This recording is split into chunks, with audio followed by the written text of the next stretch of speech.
Hello, Movie Crusaders, and welcome to our latest episode. My name is Sean Waskrug. With me, as always, is Brian Michaels. And today we're going to be doing a non-spoiler review and a spoiler discussion of Transformers Rise of the Beasts. I'm obviously in a different location, aka I'm in a different room because it is super ass late and people are sleeping. And so I'm not able to shoot where I normally shoot. So that if you're wondering why everything looks different, we're in my living room. Yes, Dallas Cowboys. You can see that shit right there. Hell yeah. I represent everywhere I go. But don't shake your head, you Bears fan. But we're here to talk about Transformers. Now, before we get into the actual spoiler or non-spoiler part of the conversation of the actual movie, Transformers has been a franchise that Yes, is it a has. very much of a what's up? Yes, it has. I didn't know there was more to that. Oh yeah. It's been a It's franchise. been a franchise that has been a very much of a want to love but downright hate, but there's hope. I don't know how you were when the cartoons were out. I was a huge Transformers fan when I was a kid. I have the entire Transformers series on DVD downstairs. Had the toys, had everything. Transformers the movie, you got the touch. I mean, that song. Yeah, I mean, You got come the on. And then, of course, they announced that they were making a live-action Transformers movie with Shia LaBeouf, which we like Shia, even though he's crazy now. And we, at the time, we both like Michael Bay. We like Michael Bay for the most part, except for this franchise. And so when we saw Transformers coming out, I think you and I, we didn't know each other yet, obviously, but I think we were both generally excited to see what he was going to do. And the first Transformers movie was solid for what it was, at least in my opinion. We'll get to your side of it. I thought it was a solid one because I had never seen the Transformers live action before. So honestly, I would have taken anything at that point. But then you realize how like good the first one was when you go to the second one, Revenge of the Fallen, which Brian is actually a defender of that to a point. I thought Revenge of the Fallen, yeah, just barely. I thought Revenge of the Fallen was utter garbage. Just horrible of a film. I thought it was just incredibly bad. Dark, is it Dark of the Moon or Dark of the Moon. Yeah. Dark of the? I always want to say Dark Side of the Moon. Dark of the Moon, I thought was fine, but not great. And then you had the last two, which were utter. Which, as much as I hated Revenge of the Fallen, it is cinematic masterpiece compared to Age of Extinction and The Last Fucking Night. Michael Bay have effectively hit shit and destroyed any love that I had over Transformers and anything of the like. But then he finally was like, I don't want to do these anymore. Thank fucking God. Apparently, Steven Spielberg told him he shouldn't do them anymore, and he He listened. did. He's like, dude, just stop. Because you remember the first, I think it was the first two Michael Bay movies that he did that weren't Transformers. You and I were like, which I think was 13 Hours and then Ambulance, right? Weren't those the first two that he did after Transformers? Since he's been completely done with Transformers, yeah. Yeah. Well, directing them, yes. And 13 Hours was great. And Ambulance was, it was fine. It had its issues, but it's fine. For Michael Bay, it was fine. Yeah. It wasn't Bad Boys or anything. But we get Bumblebee. And Bumblebee had the best 10 minutes of any Transformers film ever. It's what we had wanted. The Battle of Cybertron, shot, look, everything was better than anything that Michael Bay did in those 5 films combined. And Bumblebee was a really solid story. It was basically kind of like a female version of E.T. or what a lot of people say, like a boy and his dog storyline. Haley Steinfeld was great in it. Bumblebee was good. It was small, compact. You didn't have Optimus Prime and all them in it. It was just a simple story of them saying, look, Transformers has kind of overblown itself. Let's just tell a tight, small, basic story in the 80s just to show that we can do this and kind of get some good grace, which it did. It made me excited to see where this was going to go. And then we get Rise of the Beast. Before we go into that, though, Brian, your thoughts on Transformers as a franchise? So yeah, my Transformers journey. I'm a G1 kid. I was a kid, kind of the perfect age when Transformers very first started, when the first toys came out, when the cartoon first started, and so I was all in on Transformers. I love Transformers. I used to have a ton of them, and I and then so I kind of grew out of the cartoon. I never watched any of the other series. Like I'd heard of like was it Beast Wars? It was called. Yes, I am a big fan of Beast Wars. So So, I had heard of it. going into this movie, I actually was generally excited because Yeah, I I knew knew nothing about it. I couldn't even name you one character who was on that because all I ever watched was the G1 Transformers. I mean, I still watched like after the movie where they had different characters, but Yeah. it was still basically the original show. But I never watched any of the other spin-offs and things like that. So years later, I'm much older, grown up, and they say, oh, they're finally making a Transformers movie, and it's produced by Steven Spielberg, and it's directed by Michael Bay, so he can do action, so it's going to be awesome.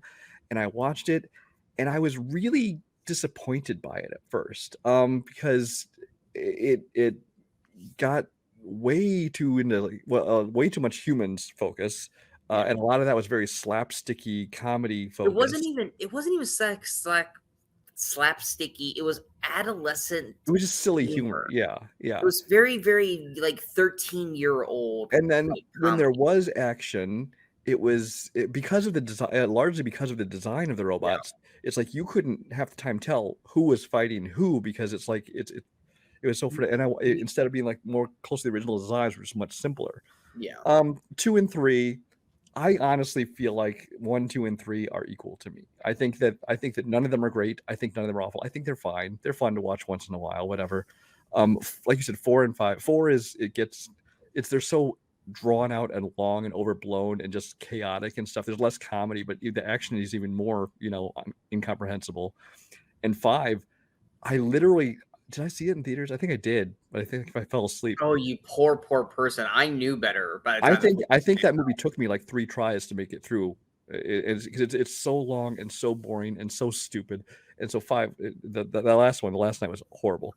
I had to watch last night for trivia, and I had a heart because I refused to go see it in theaters after Age of Extinction. And I finally watched it. I think it was about a year and a half. Actually, it was 2020. It was 2021 I watched last night because I remember it was when I had my broken foot. And I sat there and I was like, I kind of would rather just punch my foot and feel pain from this and watch any more minutes of this. And also, it was in like this 3-year span where Hollywood was really, really trying to court the Chinese audiences. So every movie, every blockbuster had a big portion of it just like moved to China for some reason. Like Iron Man did it, and then this did it. And then the Meg obviously did it, and some other. It's like, okay, we get it. You're going to attack on big sections in China or have a Chinese famous actors and actresses in it just to court their audience. Like whatever. It just made it drag it out even longer. Let's not forget the horrifically awful performance of Mark Wahlberg. Yeah. Fellow Transformer. Yeah, I'm a scientist. No, you're not. For me. So there's that, and then then Bumblebee got announced, and then like Michael Bay, he's still on as producer technically, but he's not directing it. It's being directed by Travis Knight. Travis Knight, who is the head of Leica Animation at the time, I think he still is, and who actually directed himself things like Kubo and the Two Strings, which is awesome. I love that. Yeah, movie. It was great. That was great. It's an underrated film for anyone who's never seen that movie. Yeah, he knows how to do emotion. He knows how to do characters, things like that. By the way, he's the son of one of the big guys at Nike. The guy Ben Affleck plays in Air. That's Travis Knight's dad. Did not know that. Yeah. So he also has a rap song out. He tried to have a music career at one point. You should look that up. It's hilarious. But anyway, so Travis Knight's on this. My expectations are great. And then we first see the first trailer stuff. See, they're going much simpler design where you can see what the characters look like. They look like they should have in originally. That first 10 minutes, like you said, that's what we wanted the first Transformers movie to be. Just the characters, the look of the characters, the action, everything was perfect. And it very much was a boy and his dog story. It was basically the Iron Giant live action version, essentially what this movie was. And it was awesome. So then that brought us to this. So here we are. Yeah. So Rise of the Beast. Travis Knight did not return to direct this. It was directed by Stephen Cable Jr., who did Creed 2. So I was like, all right, I like Creed 2. And then I think it was also written by people who some of the writers did Flash that comes out next week. So solid writing team around it as well. So, and then of course, new lead because it's in 1994. So Haley Steinfeld's not in this one. Bummer. But we get Anthony Ramos, who we're both big fans of. We loved him in Hamilton, in The Heights. And then of course me being a big Beast Wars fan, seeing the Maximals and the Pterodons, and I think they're called Pterodons. I'm trying to remember my old Terracons. Pterodons, fucking dinosaur. But and Unicron, which call back to the original 1980s cartoon, which I think didn't Unicron show up in The Last Night? I think not that I recall, but I've honestly blacked out most of that movie. Unicron is the cartoon. Let's be real here. So there's a lot in this that I'm like, yes, I this is all looking good, but I still have that. Yeah, like Bumblebee put some good faith in there, but it hasn't won me back into good graces yet. So going into Transformers Rise of the Beast, I was still very hesitant. My expectations weren't high. They were kind of middling. Kind of like how I felt with Little Mermaid. I was like, I'm going to go to watch it. I'm not expecting to love it, but I just don't suck. Just be better. If you can just be close to Bumblebee, I would be satisfied. And I think for the most part, for me personally, I think it succeeds in a lot of what it was trying to do in this. Do they still do the same thing that they've done with every live action Transformers movie previously, where they focus too much on the human storylines? Yes. Did I give a remote rat's ass about the two leads' lives for the first 40 minutes of the film, which is what we focused on, and not the Transformers? I mean, I like Anthony Ramos, obviously, but I did not care about his little brother and the whole story element that he was going through, which his character is Noah Diaz and his little brother. I didn't care. I definitely didn't care about. I did though. I want to point out that as soon as his mom spoke, I'm like, I just heard that voice last week. Yes. She's the mom from Spider-Verse. Yes, anyway. His mom is Luna Lauren Valise, who plays Brianna Diaz. She is Rio from Spider-Man Across the Spider-Verse and Into the Spider-Verse. We love her. So it's weird seeing her in animated form and then see her in live form, but she's only got like 2 scenes in the movie. She's barely in. I just heard the voice. Barely in the movie.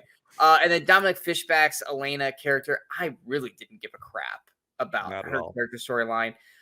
But once we get to the Mirage showing up and Anthony Ramos interacting with the other Transformers, I was locked in for the rest of this film.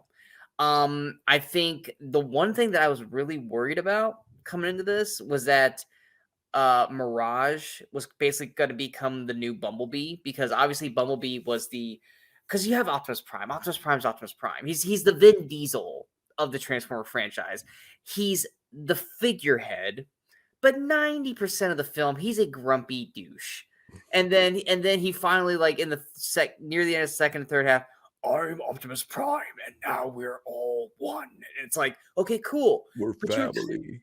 Yes, you were kind of a dick for like the first 2/3 of this film. I love Optimus Prime, but Peter Cullen just wants to play Optimus Prime like a dick for 75. It's like he didn't write it. I feel like it's in his contract that Optimus Prime has to be an asshole for 75% of the movie, and then he has to be won over. Because he was like that with Sam Witwicky in the first Transformers film. He was like that with Mark Wahlberg. Now he's like that with Anthony Ramos. He has to be a dick for a good chunk of the film.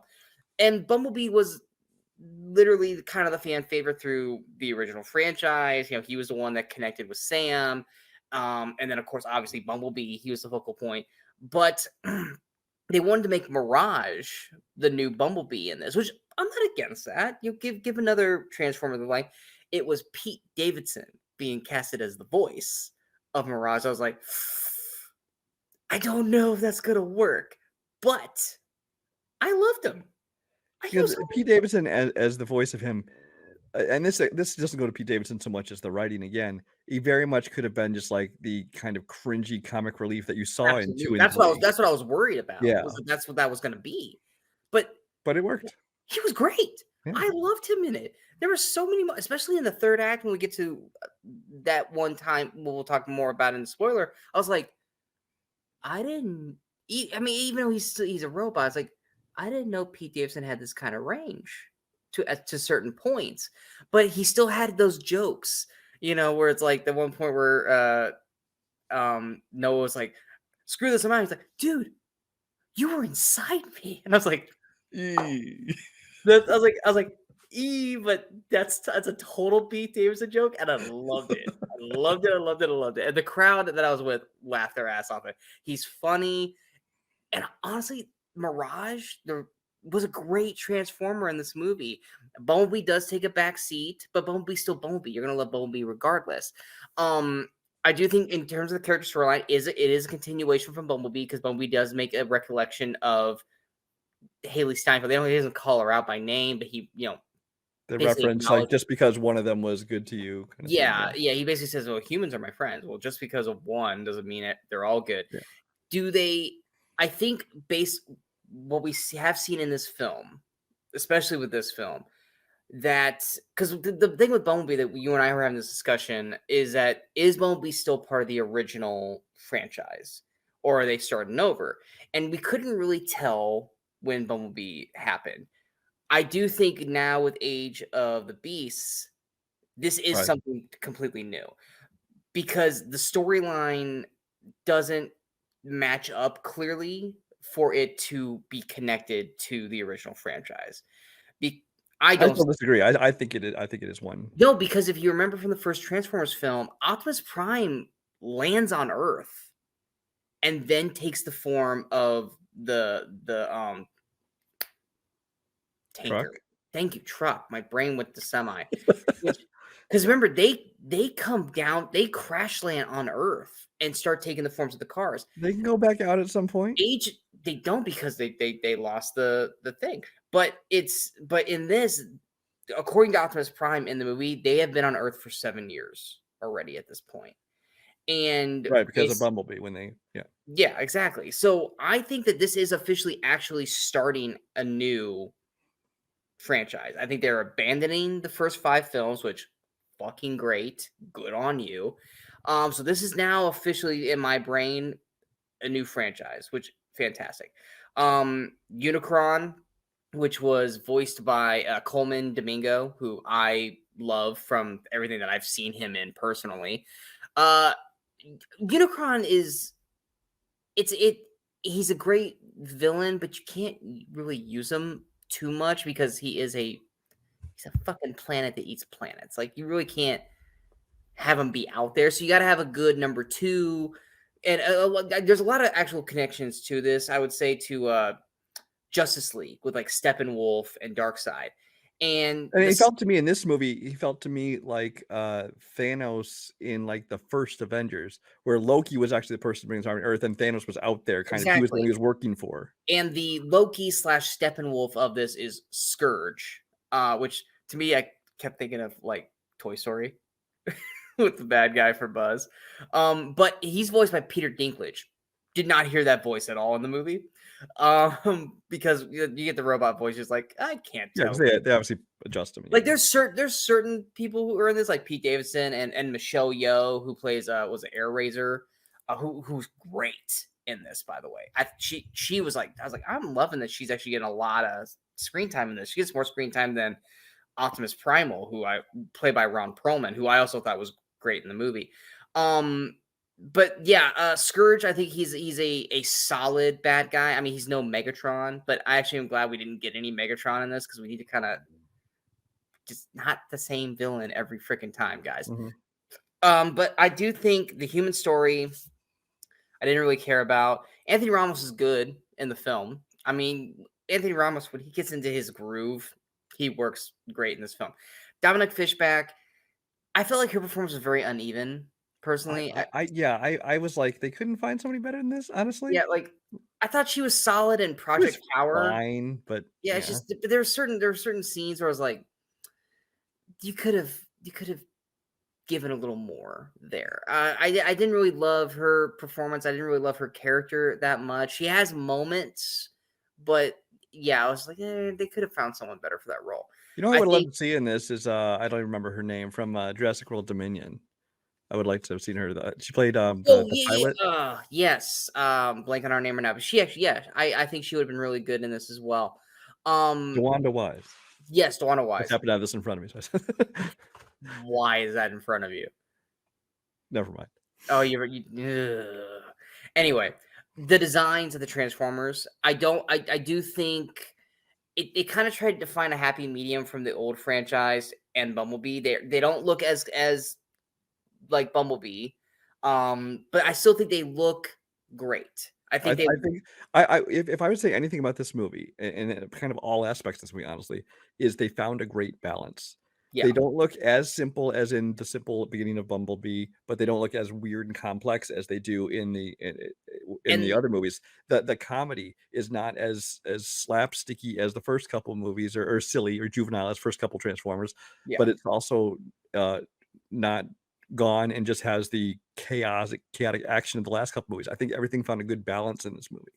I also actually love that well, actually, I'll say that for the spoilers because that's a good joke that I don't want to waste. I also think that yeah, the comedy flows with the writing. It flows with the story. It doesn't Mhm. feel like with Michael Bay just a random scene. It's like what the hell is? It's not Sam's mom getting high on brownies in college and then just jumping on men. And it's like what the fuck is going on here? The comedy for this makes sense. It flows. The boy and his dog story with Anthony Ramos's Noah and Mirage, I think works really well through the film. But most importantly, with the designs of everything, I think the great thing that we love, and you mentioned it when you were talking about your side of the Transformers, you can tell who's fighting who, and you can tell which Transformer is what. And throughout the fighting, it looks great. It's it visually looks really, really good. And you can tell what everyone's doing. You can tell who's who. You're like, oh, that's Scourge. That's RC. There's Mirage.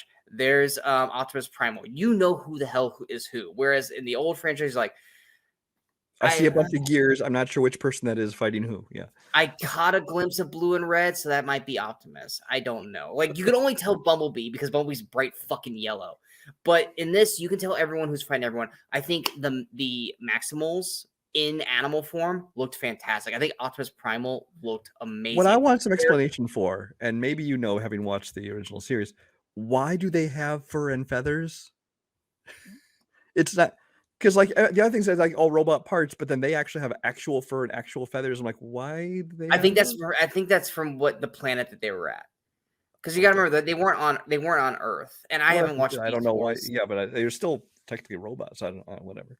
Well, when in the cartoon, which it was more like like CG animation when Beast Wars Mhm. came out, when they were in animal form, they looked like actual animals. Like it was just a gorilla and a rhino and all that stuff. Like they didn't really look that robotic until they changed into transformer form. But I don't care. I thought that looked great. Was it I'm blanking on the name. Arrow. I said it right earlier. Air Razor. Hair razor. I Yeah. thought she visually looked fantastic, I thought. And Optimus Primal looked great. I think the Rhino and the Cheetah, I'm blanking on their names. Rhinox Why and not? Cheetor. Cheetor. Cheetor. I don't think they get enough visual on screen time. No. But when you see him, you see him. But here's the most important thing for me when it comes to Rise of the Beast, everyone. I know our non-spoiler is going really long, but let's face it, Deal with if it. you care about Transformers, you're going to listen to this shit anyway. What Rise of the Beast does incredibly well is that they advertised the Beast Wars. They advertised the Maximals and all of them. And what they didn't do is they didn't do what Age of Extinction did, which is where they promised us the Dinobots and Grimlock and all of them, and they were only in it for like 5 fucking minutes of the film. Where they baited you into wanting to see Age of Extinction because Grimlock is going to be in this thing, and Grimlock's in 5 minutes of the fucking movie. No, the Maximals are in this film. They start the movie, and they're in the crux of the main plot and the main battles at the end. Yes, Optimus Prime, Bumblebee, all of them, they're obviously the focal point because of the Transformers, but the Maximals are utilized to their full potential. They don't overtake the film from the OGs, but they are in hand are worked and utilized very, very well. It is not a Dinobot situation where you kind of felt cheated. And to me, that was a huge bonus for me when it came to this movie. Is like because like I was worried. That's like, oh, they're gonna pop up for 5 minutes, kind of like on Fast and the Furious when they would get like a random like Helen Mirren scene where it's like, why is Helen Mirren even in this movie? It's like, oh, it's because it's a name. It's like, no, the Maximals are actually utilized in this film, voice cast wise, at least for Optimus Primal and Air Razor. They have solid lines throughout the film. Cheetor and Rhinox, they don't really talk in the movie barely at all, but I really, really enjoyed them. I know the fur thing, I don't care. I thought it actually made him look even more realistic as a I gorilla and didn't all that. dislike it. I No, didn't I know. understand I the know. reasoning behind it. Yeah. Yeah, I can't remember off the top of the head. I can't give you an answer because it's been so long.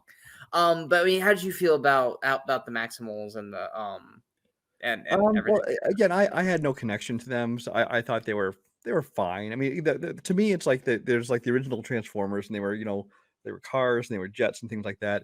And then they started bringing in Insecticons and Dinobots and all this kind of thing. And the aerial bots. There's all these different groups that they expanded on, even just in the original series before they started Beast Wars and these other things. Yeah. And so it just, the Constructicons and things, and it felt to me like another one of those groups. Now in this one, I mean, obviously, they do seem to have a bit more personality.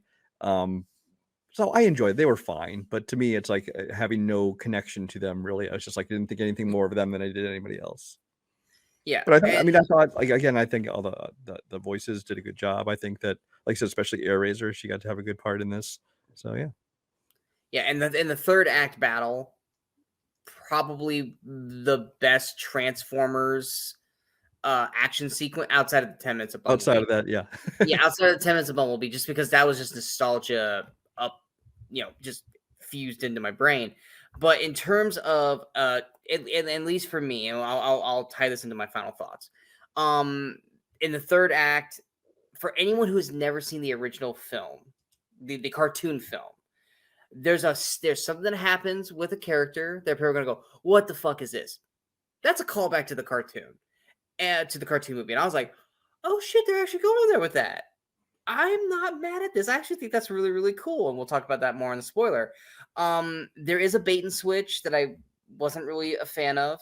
I didn't think it was necessarily needed.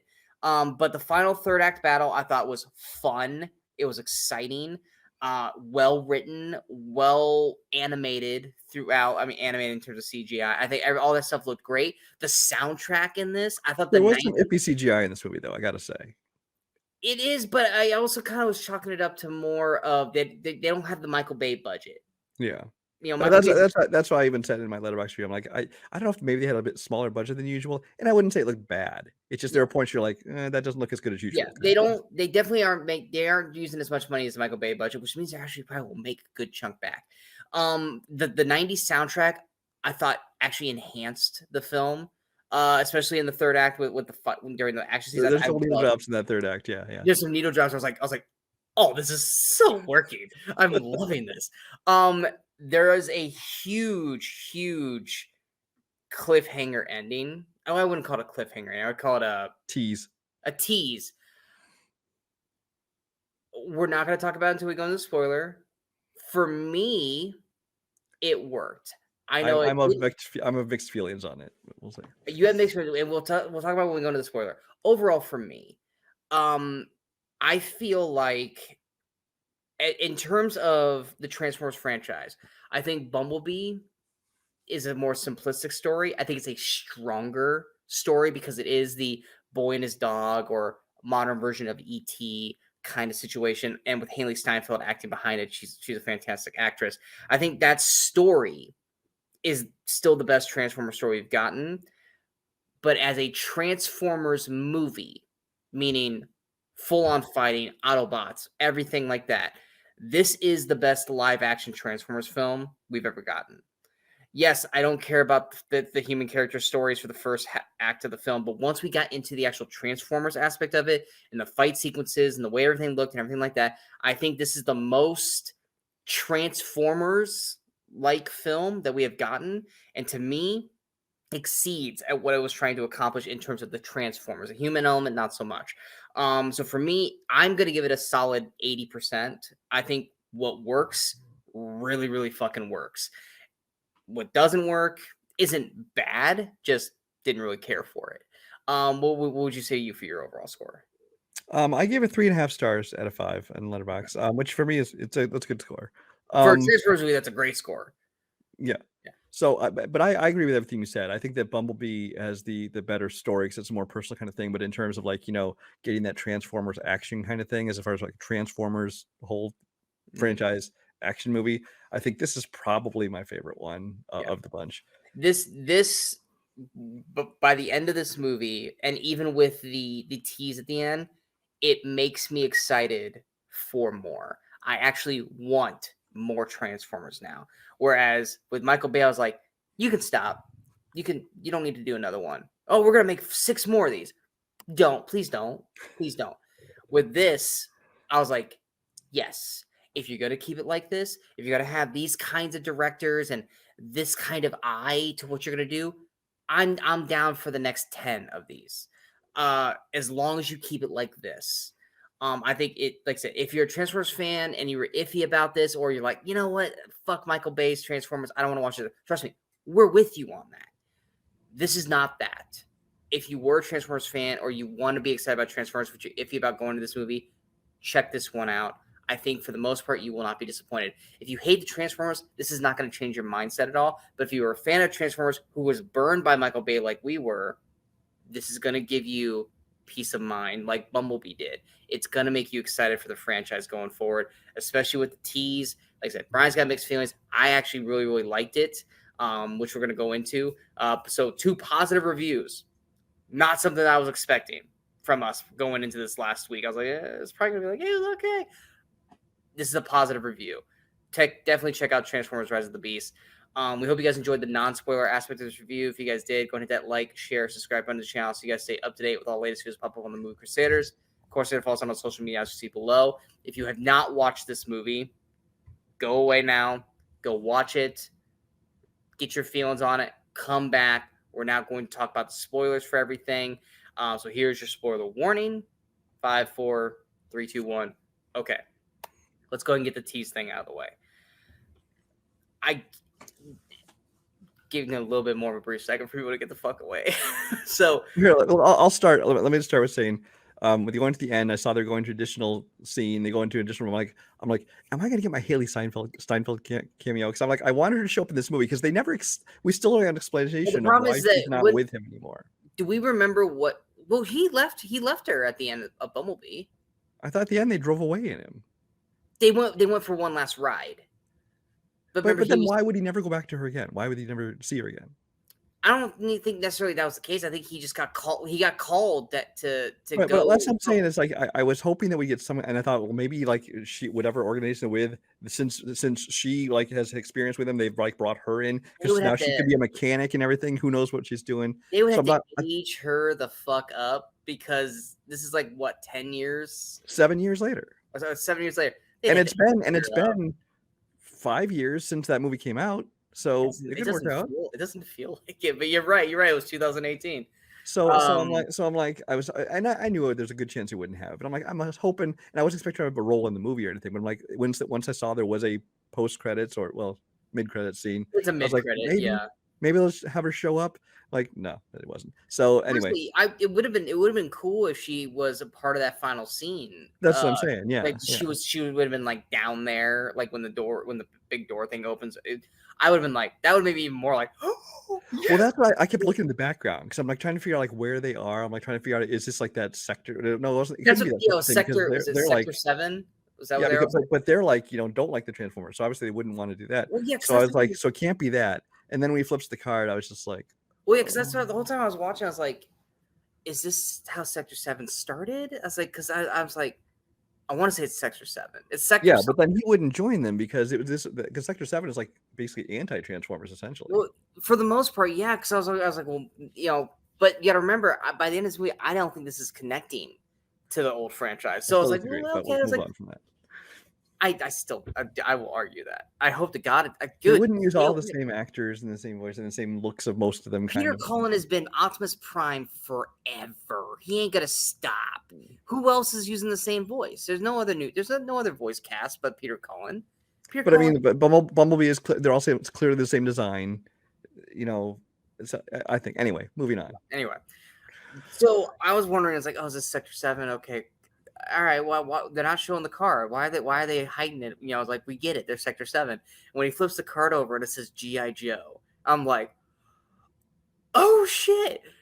And honestly, I'd heard rumors in the past that they want to create their Hasbroverse, right? Yeah, but I honestly, that's something they've been wanting to do since G.I. right, Joe. Right. I'd heard that, but honestly, I'd completely forgotten about it. So it didn't even enter my mind that's what this is going. Same here. And it flipped the card, and I'm just like, and my first thing was like, oh, it just feels like just marketing, like, oh, here's a way we can make money. Let's combine these franchises, bring these together, and I'm feeling ugh. And then I started thinking about the G.I. Joe movies we've had so far, and I was like, oh, maybe you should wait till you get one that works before you try to combine franchises, which maybe they will. We don't know what the plan is from here. But the more I think about it, I'm like, it could work, it could be exciting, but it's like you got to get G.I. Joe right first. This is why I'm fine with it, because G.I. Joe hasn't worked. Honestly, I think the second film was fine. It's the first film that was a wreck. I think the second film was actually. The second film was a big improvement over the first one, but it still wasn't. And I still have not seen Snake Eyes. And Snake Eyes was fine. But G.I. Joe has not worked. So maybe it needs this to work. And if Transformers is righting its ship, which it clearly is now with two solid films in a row, I'm okay with them connecting G.I. Joe into this world if it helps G.I. Joe fit and actually makes sense for us to like that now. So that's the thing. It was like, by the end of it, I was like, oh shit. And then I sat there, like, because I didn't know if there was going to be any post-credit stuff. And I was like, I think this will help G.I. Joe in the long run. But I'm afraid, but on the other hand, it could drag down Transformers with all the goodwill they've built up. It's to me, that's why I have mixed feelings. I am optimistic. I hope that they do it and it goes well. What I'm thinking is that I think the best mindset that they can go with this is when they do a next Transformers film. When they do the next one, G.I. Joe will obviously be at least then I'm more okay with the human aspect storyline if it's G.I. Joe. And have them almost like a Hobbs and Shaw. I love how we're using Fast and Furious for all this shit. Have this be like a Hobbs and Shaw thing where it's like they're a part of this world, but then they can split off and do their own shit once they've established themselves in this franchise to be enough to the point where we'd be willing to watch these guys on their own. We don't need the Transformers for them because we liked them in this movie. Let's go ahead and start doing their own shit. I think because of all the, I wouldn't say poor publicity with G.I. Joe, but just the failed attempts of G.I. Joe, that having them piggyback off Transformers might actually help G.I. Joe in the long run. I feel like, and this is why I'm okay with it. This is an uninformed random prediction. I feel like they're going to make a G.I. Joe movie first, and then they're going to make a combined film. Honestly, I'd be more okay if they did a G.I. Joe show instead of a movie. Prove that you can do it on small form. Prove that you can do. This is Paramount, so it'd be Paramount Plus if they did it. Yeah. Yeah, I mean, they did Halo. Why couldn't they pull off G.I. Joe? But you can do it on a small scale. Honestly, I don't know though if they're going to want to kind of limit their audience that's going to follow the story by having things that are behind a paywall on Paramount Plus. But it's not a limit thing if you're building G.I. Joe up as a series and you're building the characters up that way. And it's no different than what the MCU is doing with Disney Plus. You're building these characters through shows like Miss Marvel and Kate Bishop and all them. And now all of a sudden Miss Marvel's now going to be in a movie. And same thing with Rambo, with WandaVision. They built them through the show, and now they're going to be in the film. Same thing with Falcon and Winter Soldier. Granted, they were in previous films, but they had to build them up. It's possible. I said my prediction is they would do a movie, but yeah.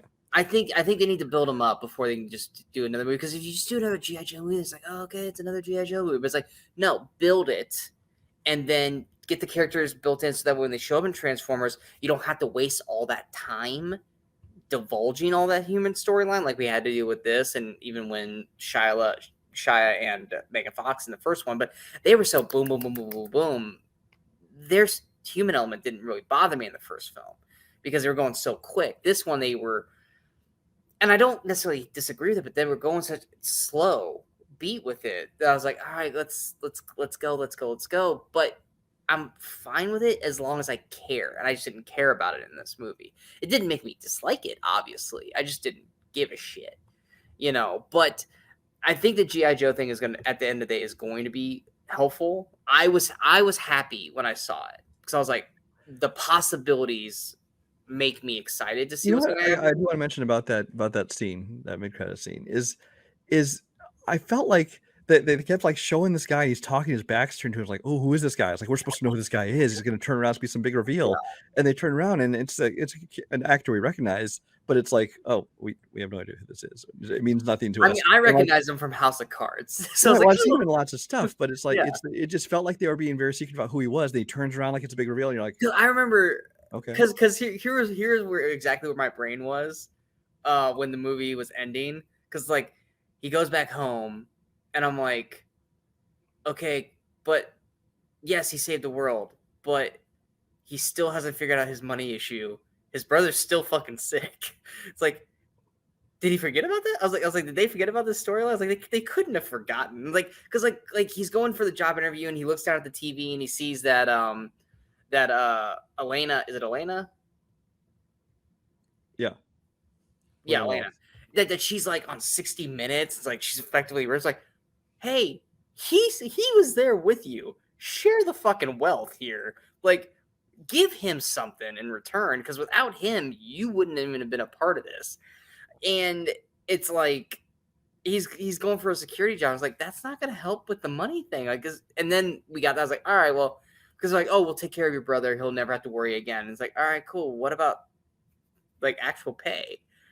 Kind of stuff. Like, I'm waiting to hear the other shoe drop. But then I saw it was GI Joe, and I was like, oh, okay, no, they're good. They're good.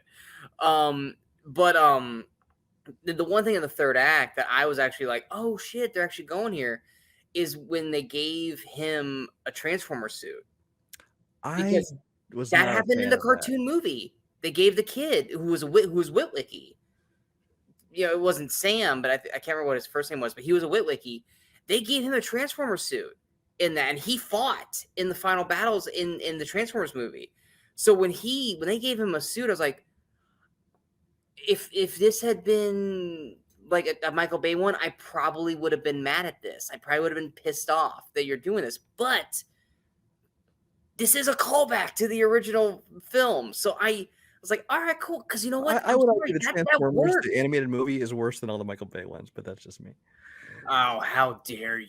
That movie was boring as shit. How dare you! But I was not a fan of him having the suit. It's like when they first threw him the thing and it had like some abilities that he was able to do, it's fine. But once he actually then got to have the full suit, I was just like, I don't. It worked for me. It worked for me because Anthony Ramos, like with his character, I mean, he's basically a Josh Duhamel Tyrese, but nowhere near as fucking annoying. Mainly the Tyrese part. Because like I was like, he is military. It's like he can't just be running around and not being utilized to his full potential. So when he actually did get the suit, it's like, all right, cool. So he's actually going to be able to fight now because he doesn't have any weapons. And I don't want him to be, he's not fucking Shia LaBeouf's Sam Witwicky where he's just a teenage kid. Like, he actually has the ability to do shit, but they got to give him something. And they gave him the hand blaster. I was like, well, that's cool for the small little, I don't even know what we want to call Scourge's little guys. But it's like, at the end of the day, he's going to get killed. And then they give him the full on suit. I'm like, here's how he can actually be useful. And I actually liked it. I liked how he basically jumped on the back of Bumblebee and was basically like riding him and like almost like a Twisted Metal game. Like, I enjoyed it. I actually thought, I was like, had this been a Michael Bay film, I would have fucking hated this.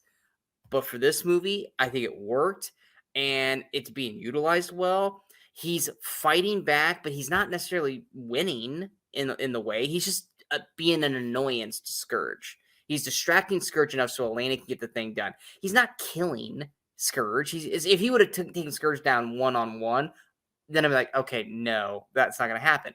But he basically was just, I got enough that I can actually fight back. I'm not going to fucking win, but I can keep you distracted till Optimus and all of them show up. So I enjoyed that aspect of it. Um, I do think though the one part where I was like, I'm not buying this is he was able to grab Optimus and hold him in place as he was getting sucked up by. I was like, I don't care what suit you have, you ain't gonna be able to hold on to Optimus Prime and not get sucked up. That was the only part of the movie I was like, that's not believable. But I was like, what? I was like, well, I mean, they're not gonna kill Optimus. I did have an issue with them killing Bumblebee Well, here's my because thing. you're like, he Part is of this, this. I'm not going to get into debate again, but part of me was like, obviously Bumblebee's not dead Well, because yeah, he's in the later movies, but we're not getting into that again. So I'm like, that's not gonna happen. But then it's like, well, obviously they're not going to kill off Bumblebee at all because he's a fan favorite.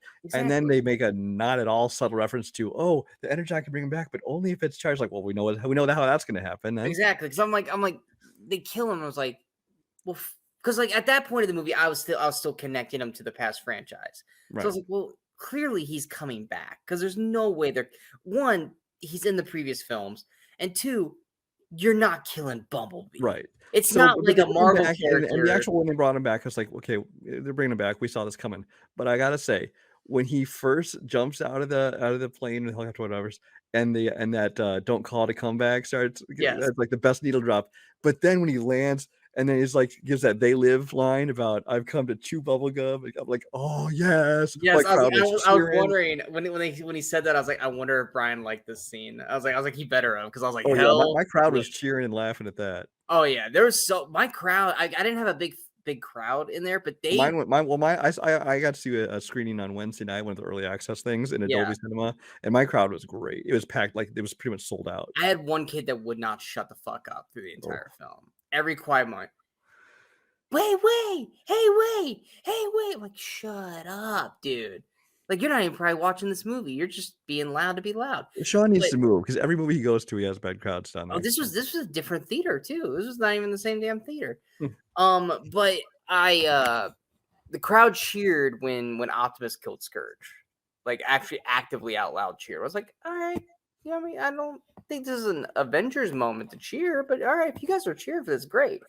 But yeah, no, because Bumblebee, like I said, he's just too popular. You can't kill him. He's not Robert Downey Jr. Iron Man. Like you can always have Bumblebee come back for 1,000 films. He's not like Yeah. an actor going, I don't want to play this role anymore. So it's like when they killed him, I was like, this is not going to have the emotional impact you think it is. Because like when they killed Optimus Prime in Revenge of the Fallen, I was like, oh shit, because we know Optimus Prime died in the original cartoon movie. Granted, they brought him back, eventually. But it was like when they killed him, I was like, oh crap, they're actually, Peter Cullen's older. I can see them actually kill him off. Bumblebee, you're like, fuck you, he's not dead. Like, there's no way he's dead. Especially And when you just did an entire movie making well, Bumblebee like because the fan. it's like not only is he not gonna die, but you kept lugging him around wherever you went. It would have been one thing if they just left his ass in like New York, but like when you saw that they like put him on the plane and they brought him to Peru, and it's like, well, no shit, he's gonna come back because there would be no reason for them to keep lugging his dead body around if he wasn't coming back at the end of the movie. So anyone who actually like actively got like upset that he dies, like guys, pay attention. Like there's no way he's dying in this film. Um, I think that I was honestly so bummed that like the one death that did bum me was Air Razor because I just really loved that like eat like bird like auto like Maximal. I just loved how it fought. I loved like the fire breathing part of it, and of course Michelle Yeoh was great. That was like the one I was like, oh, don't kill her. I actually really like her character, But and like I said, and Mirage was just fun as hell. Yeah. But oh god, what was I can't remember. I said during that part, I was like something that Mirage said that was a joke. Oh yeah, okay, now I remember. I had to talk myself into it. I actually love because obviously from Michael Bay's stuff, there was a huge part about being racist. You had the twin was it the twin robots? Can't remember what they were Right. called from Revenge of the Fallen. I love when Danny Rojas shows up. For anyone who's a Ted Lasso fan, Danny Rojas. I'm blanking out what the actual Autobot's name is. um, I'm trying to find it here real quick. I had it here. Wheeljack. He's a Wheeljack. Oh yeah, yeah, okay, yeah, because that's Danny Rojas's face, and he's like, "Oh man, I didn't know you spoke Spanish." He's like, "That's racist, bro." He's like, how's it? He's a robot. A Spanish accent. I mean, come on. He's a robot. How's that racist? Like, that's a good fucking joke, right? I was like that's a callback to all the Michael Bay shit. Like, that's Yeah. a good joke. Like, I loved that. But there's so Well, and much. honestly, I gotta say, for all the shit Michael Bay gets, he likes people poking. He pokes fun at himself a lot of times because he's still a producer on this movie, honestly. Yeah. And so it's like I like that he at least has a sense of humor because he knows his reputation. He embraces it. But anyway. Help me try to remember this because I outside of the cars, I'm not counting the cars because they're in their own right. Was there a huge advertisement in this? Oh, like the Michael Bay product placement? Yes, I don't Not recall there really. I mean, being. there was. I want to say early on in the movie, I was having that same problem I had with Bumblebee, where they were just trying way too hard to be like, "Look, we're in the '90s." It's like every single spot on the wall had some '90s reference, and the music and every needle drop, and like everywhere you went, it was like some big '90s thing, kind of like they started to do at the beginning of Air. Remember the '80s? Oh There's like yeah, which was one of my knocks on the movie because they did yeah. it twice. I was like, don't And fucking it's, keep they had the doing same that. problem in this as they had in Bumblebee, in that their references were also kind of all over the place. There are things that actually took place after 1994, but that's just There was nitpicking. there's a couple songs like I think there was one song that was like came out 3 years after Yeah, the this movie. but that's just nitpicking. But Yeah, I mean, while there were kind of some forced references in there, I did not see any of the forced product yeah, there placement was you no usually see. like Xbox Mountain like Dew. thing, Mountain Dew, uh, fucking Beats by There was Dre. there was always very big focus on certain car brands in the yeah It was like well, the car stuff's car because I mean they're cars, but yeah I was like the whole time watching it was like, there's no Krispy Kreme donuts. Like there's no. I'm waiting. I was like, I don't think there is one. I was like, also bonus points for you guys not doing that because you yeah don't need to do that. right. Of course, a lot of that's because they're in Peru. What are they gonna, what are they pitching in Peru? Nothing against Peru, but I mean, they were literally like in a town, and then like at these like temple things. Machu Picchu. Yeah. There's no like McDonald's over in the corner kind of thing. But but yeah, I don't know. There was just a lot to like about this movie. There's stuff that was just boring, but there was never anything really in this movie that I just actively was like, I don't like this.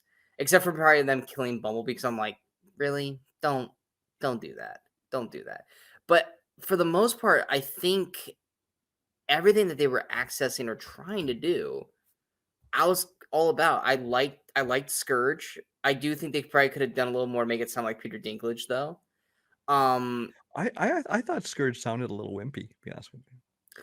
like I said, he was Steppenwolf. He was Steppenwolf the whole movie. He was basically trying to impress, Unicron.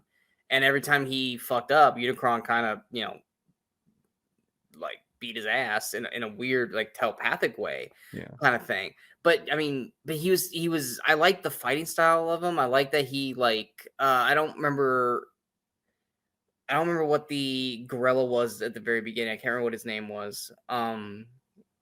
Unless he's Optimus Primal and then it just transferred to the other one. He Oh came no, out. there's two different ones. Optimus Primal was the one that lived, and there was the other one Well, who's like yeah, I just Optimus can't remember Prime. what the other I don't know one's if they had a name name was. for him. I don't But know. like when that fight started and he was like waiting for him and he like put his fist down, like the knife came The out on the blades came side. out. Yeah. Yes, I was like, oh yes, yes, I'm loving this. And like the scorpions, popped up. But there's like I said, there's so much that final action sequence. Because like I was like watching, I was like, oh, don't tell me we're gonna do the beam in the sky. Like we're totally. I was The like, sky beams, yeah.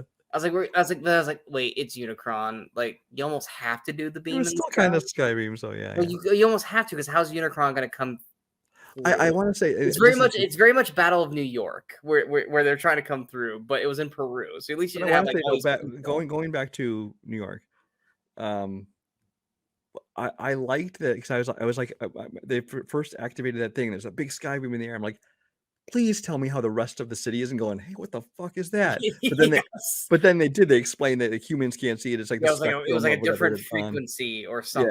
yeah. I Yeah, was like, okay, I'm okay with it now because too many times there's all this shit going on, and like, what? They're not seeing this. and then same thing goes when they were at the museum. It was on Ellis Island, so it wasn't around a bunch of people. Eventually, the cops showed up. I do though Like, have a problem. I did though have a problem with when Mirage was outside of Anthony Ramos' apartment, whatever. He's making a lot of noise, he's setting like in off an car alleyway. alarms and all kinds of stuff, and like nobody's coming out and looking. And what? Well, Maybe it's yeah, just New York. because Nobody looks even anymore. Yeah. even Noah was like, "You gotta wake up, mom." I was like, "That didn't wake her up." Like that was the loudest car alarm ever. He's crushing cars and setting off alarms. Yeah. Anyway. Yeah, I was like, no, everyone, like, everyone, you would have had some year ago. Shut the, what the fuck? But yeah, but I mean, honestly, though, I mean, I think at least for my part, I think we covered almost everything in the non-spoiler part. I just want to talk about the credits tag and a few of the details, but I don't have anything else. Do you have anything else spoiler-wise? Yeah, because I mean, like, even the mid-credit scene, if we want to call it that, because it really was before all of it. I, I mean, it basically just showed that he got, because that's the question I've got, and obviously we won't know until we see another film. So he had the mech suit. I'll call it the mech suit because it's I'm not gonna call it Transformer suit. And he had that. He got out of it and he was looking at it. But then at the end of the movie, he rebuilt Mirage. Does he still then have the Transformer suit, Well, my thing is or did he use that to build Mirage back up?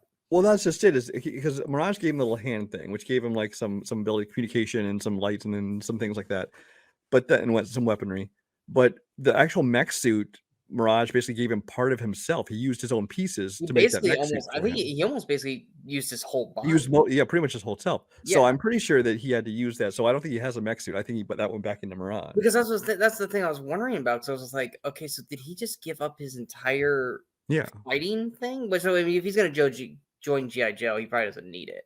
right. Because they'll have some kind of weaponry that will work. That's the other thing I was curious about. I'm like, okay, if he is in GI Joe, assuming that it's not just connecting the franchise, and Anthony Ramos is actually part of GI Joe now. I'm curious what character he actually turns out to be. He's I hate that I'm gonna make this reference because you know how much I hate this. He's basically the creative fighter from Mortal Kombat, where it's like he's with the group, but he's a new character, but he's not an original Yeah, GI I'd Joe. rather we find out. Oh, he turns out to be so and so. I'd rather I we do don't that. know GI Joe enough because like I was because Transformers Well, because he G.I. has Joe, military experience, he could be Duke or somebody. For all we know. yeah.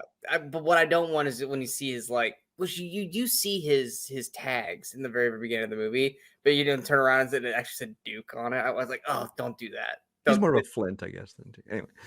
Yeah, I don't know GI Joe well See, enough. again with me, I was G1 original GI Joe. Well, not 'Cause, like, G1, not the old 50s GI Joe, but the original 80s. yeah, it's GI like I know Cobra and I know like what the fuck Silverhead's name is. Cobra Commander. Oh, Destro. Destro. I was like is Des something. And then I know like Sergeant Slaughter, obviously, because he's a pro wrestler. But like the actual GI Joes, no, I don't fucking remember any of their names. So Yeah.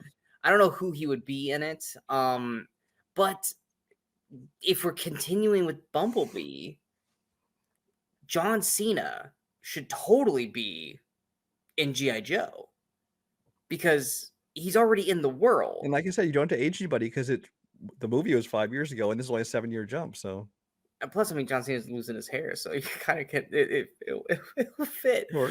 But yeah, it's like at that point, it's like you already have Cena in the franchise. There's your GI Joe right there. I thought he was going to pop up for the end too when they went to that whatever that organization was. I thought, oh, is John Cena going to be here? Because in Bumblebee, he kind of seemed to know how to fight them to a point already.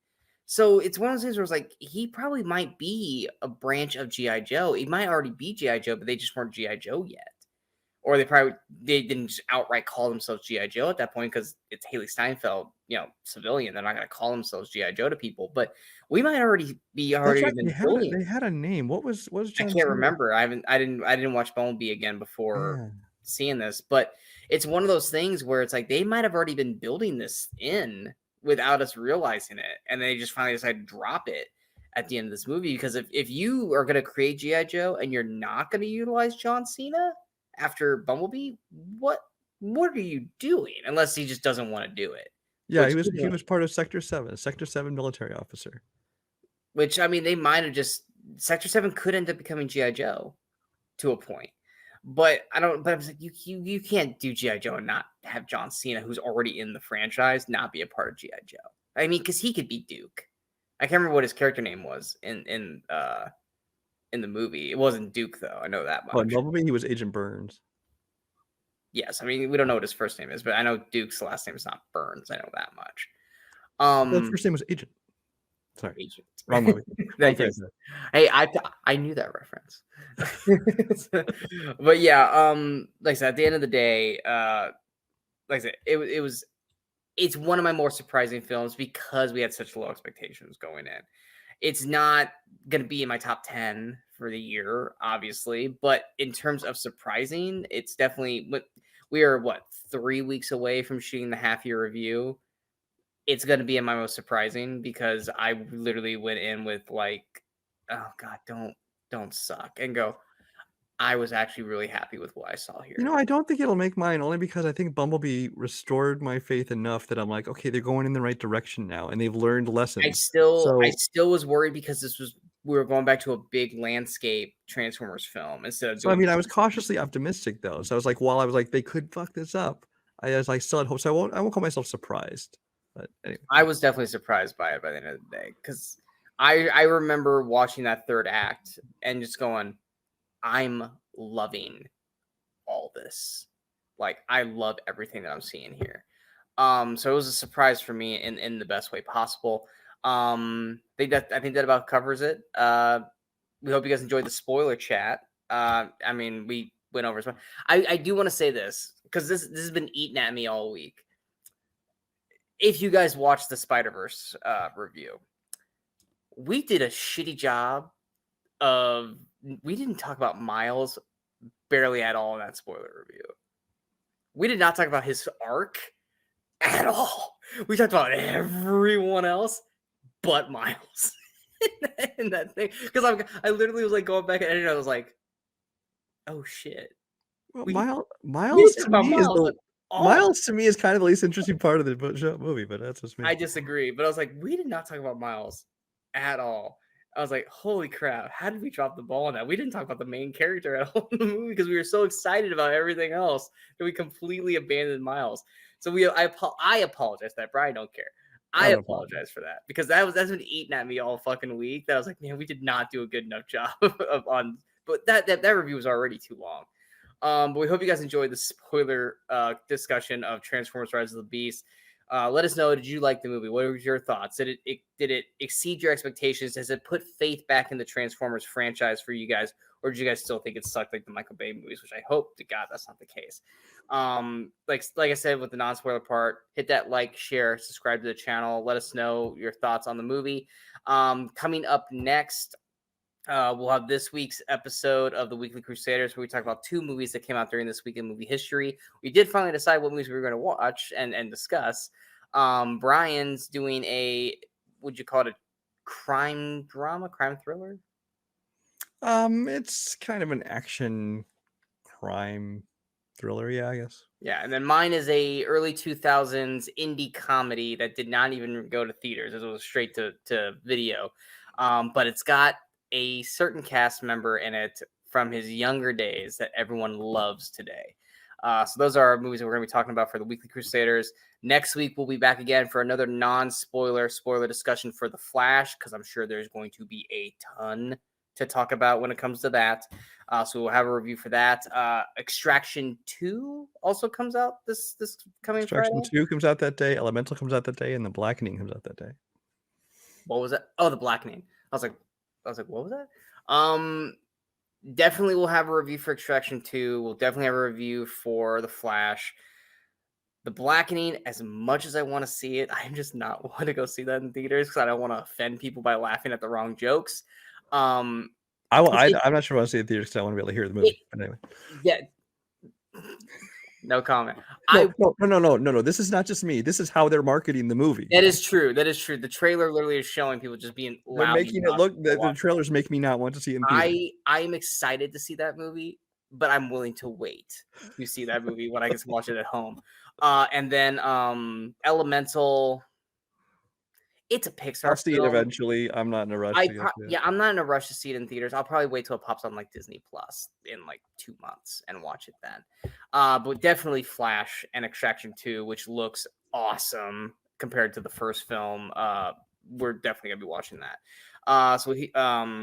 Yeah, and then we're gonna be taking a break for Cinemasochism for at least a couple weeks until we it just got to the point where You know what it is we every week we have to watch certain movies for Weekly Crusaders. So with Cinemasochism, we're going to kind of make that kind of an alternate show along with other things, whether it be our award shows, our half year things, those kind of special shows. It's going to kind of be mixed in, alternating with those. So instead of being so another weekly show where you have another movie we have to watch, it's going to so become we were occasional. pitching a special movie uh called The Miami Connection. We watched it, but at the end of the day, Brian was like, I don't want to talk about it.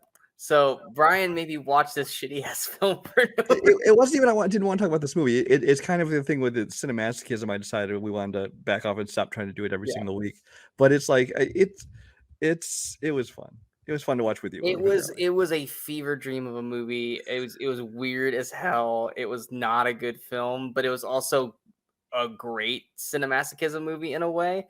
It Um, was, and maybe we will still talk about it at some point, but I'll make you rewatch it before that. So. oh god, I don't want to listen to the music again. I love this song. Oh god, the songs are so Friends bad. for eternity. No, it's horrible. Anyway, we hope you guys enjoyed this episode. I'm Sean Walskrug. That's Brian Michaels. We are the Movie Crusaders. And until next time, in case we don't see you, go watch the movies and go have some fun.